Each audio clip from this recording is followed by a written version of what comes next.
Что купить, ель или сосну? Этим вопросом сейчас задаются не только жители города, которые еще не успели украсить свой дом к Новому году, но и наши корреспонденты.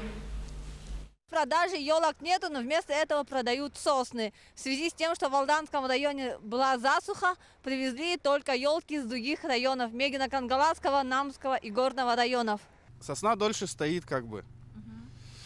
Ну и самое главное для дома это, конечно же, запах дерева хороший идет от него.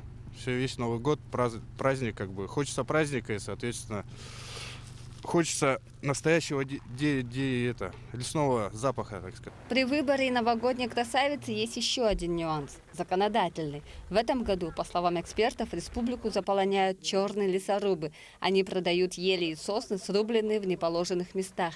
Не только нарушают федеральное законодательство, но и наносят вред экологии Якутии. Хвойные деревья они продают через мессенджеры и соцсети. Мы специализированная организация, которая занимается специально этим. Реализации новогодних сосен и елей. Мы их вырубаем согласно государственному заданию в лесных участках, где должна быть выборочная рубка для осветления лесного фонда. Вот. Получается, мы помогаем лесу еще для населения. В год предприятие заготавливает 1500 елей и сосен для продажи населению. Чтобы новогоднее дерево дольше простояло, есть простые секреты. Лучше ставить сосну, она пышнее выглядит и не рассыпается, а ель может где-то через неделю уже рассыпаться. Но тут есть такие секреты. Надо, если на воде ставите, то туда лимонную кислоту или сахар добавлять.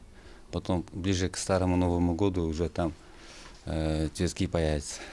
Стоимость сосны от 450 до 950 рублей в зависимости от высоты и пышности. За 200 рублей можно купить бракованное дерево и использовать ветки для украшения дома. Выбор пока есть, но до Нового года осталось всего 10 дней. Сосны, говорят специалисты, разбирают как горячие пирожки. Сусанна Рожина, Григорий Николаев, Якутск.